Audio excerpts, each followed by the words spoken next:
کہ اگر آپ کو اڑنا نہیں آتا تھا، آپ میں اتنی طاقت اور اتنی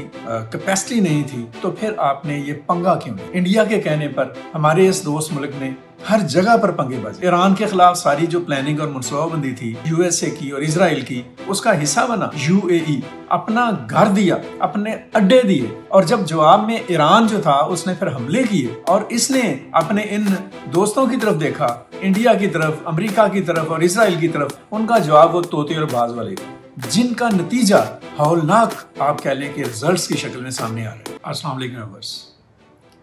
صبح کے تقریباً 9 بجنے والے ہیں اور میں نے آج اسلام آباد کے لیے نکلنا ہے، لیکن ایک سوچ، ایک خیال ذہن میں آ رہا تھا یو ای کے حوالے سے کہ مزید گفتگو کی جائے کہ یو ای نے اپنے فیوچر کو کس طرح سے داؤ پہ لگایا ہے۔ مجھے ایک تمثیلی سی آپ کہہ لیں کہ بات یاد آ رہی ہے، ایک لطیفہ سا ہے۔ وہ کہتے ہیں کہ ایک ایروپلین میں، ایک جہاز میں ایک شخص سفر کر رہا، سمجھ لیں کہ ایک عرب شیخ سفر کر رہے تھے اور ان کے ہاتھ میں ایک طوطا تھا، چلے طوطا نہیں تو آپ سمجھ لیں کہ باز تھا ان کے ہاتھ میں، اور وہ جو باز اور یا طوطا تھا وہ بڑا شرارتی تھا۔ وہ جو ایئر ہوسٹس تھی نا اس جہاز میں، اس کو آتے جاتے تنگ کر رہا تھا، فکرے کر رہا تھا اس کے اوپر، اور وہ مسکرا دیتی تھی کہ دیکھیں پرندہ ہے، یہ کیا کر رہا ہے، اور اس نے اگنور بھی کیا اس کو۔ یہ صورتحال جب دیکھی تو وہ جو مسافر تھے ان کا بھی دل کیا کہ میں بھی اس طرح کی چھیڑخانی کروں ایئر ہوسٹس سے، سو انہوں نے بھی آتے جاتے ایئر ہوسٹس کو ایسے ہی مذاق کرنا شروع کر دیا، فکرے کسنے شروع کر دیے، چھیڑ چھاڑ شروع کر دی۔ جب یہ بات حد سے بڑھی تو ایئر ہوسٹس نے پائلٹ کو شکایت کر، اور پائلٹ نے کہا کہ اس کو طوطے کو یا باز کو اور اس کے مالک کو دونوں کو جہاز سے باہر پھینک دیا۔ اب جب جہاز سے باہر پھینکنے کا ٹائم آیا نا، تو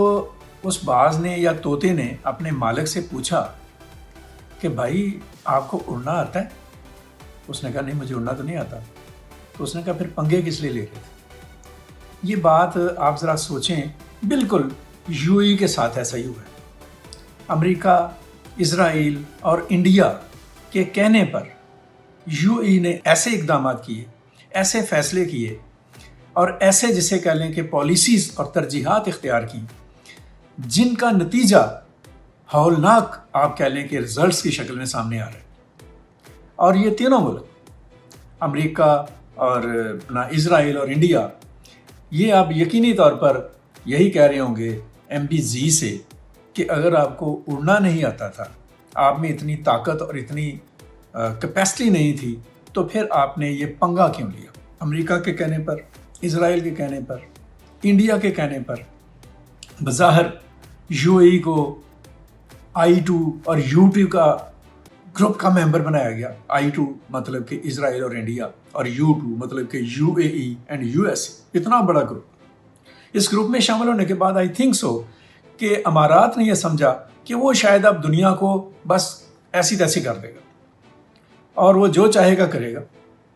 اس نے ہر جگہ پر آپ کہہ لیں کہ کیک آؤٹ کیا، جیسے ہم کہتے ہیں نا کوئی گھوڑا تھا وہ ہر جگہ پہ ٹانگ مارتا تھا، اور آخر پہ اس نے بم پر بھی ٹانگ مار دی، پھر حشر جو ہوا وہ سب جانتے ہیں۔ کچھ ایسی ہی صورتحال یو اے ای کے ساتھ ہوئی۔ اسرائیل کی ماں پر، انڈیا کے کہنے پر ہمارے اس دوست ملک نے ہر جگہ پر پنگے بازی کی۔ ہم نے لاسٹ ٹائم بھی بات کی تھی، سوڈان میں، صومالیہ میں، یمن میں، افغانستان میں، کراچی میں، گوادر میں، اور نہ جانے کہاں کہاں۔ اور آخری پنگا ایران کے حوالے سے لیا گیا۔ ایران کے خلاف ساری جو پلاننگ اور منصوبہ بندی تھی یو ایس اے کی اور اسرائیل کی، اس کا حصہ بنا یو اے ای، اپنا گھر دیا، اپنے اڈے دیے، اور جب جواب میں ایران جو تھا اس نے پھر حملے کیے، اور اس نے اپنے ان دوستوں کی طرف دیکھا، انڈیا کی طرف، امریکہ کی طرف اور اسرائیل کی طرف، تو آئی تھنک سو کہ انہوں نے کچھ کہا ہے یا نہیں کہا، ان کا جواب وہ طوطے اور باز والے تھا کہ بھائی اگر اڑنا نہیں آتا تھا، اگر خود اپنے اندر اتنی سخت نہیں تھی، تو یہ پنگے بازی کیوں کیا؟ اور یہ ایک بہت ہاریبل جیسے کہہ لیں کہ ایکٹس ہیں جو کہ یو اے ای کی طرف سے کیے گئے ہوئے، اور اس کا انجام جون سا ہے، مجھے یا انٹرنیشنل جو سرکلز ہیں، میں بھی انہیں کو دیکھ کر بات کر رہا ہوں، کچھ اچھا دکھائی نہیں دے رہا۔ ہم دعا گو ہیں کہ متحدہ عرب امارات مستقبل کے لیے اپنی ترجیحات کو درست کرے، جو بظاہر دکھائی نہیں دیتا، لیکن اگر اس نے یہ ترجیحات درست نہ کی تو نتائج بہت ہی ہولناک اور بہت ہی خوفناک ہوں گے۔ ان پر جتنا افسوس کیا جائے گا کم ہوگا کہ ایک ترقی یافتہ، ایک خوشحال اور ایک تیزی سے مضبوط ہوتے ہوئے مسلم ملک نے اپنی غلطیوں سے اپنا بیڑا غرق کر لیا اور دشمنوں کے کہنے پر اور ان کے اشاروں پر ناچ کر اپنے دوستوں سے محروم ہو گیا۔ اس حوالے سے مزید گفتگو اگلے ولاگ میں کریں گے۔ اب تک کے لیے مجھے اجازت دیجیے گا۔ اللہ حافظ۔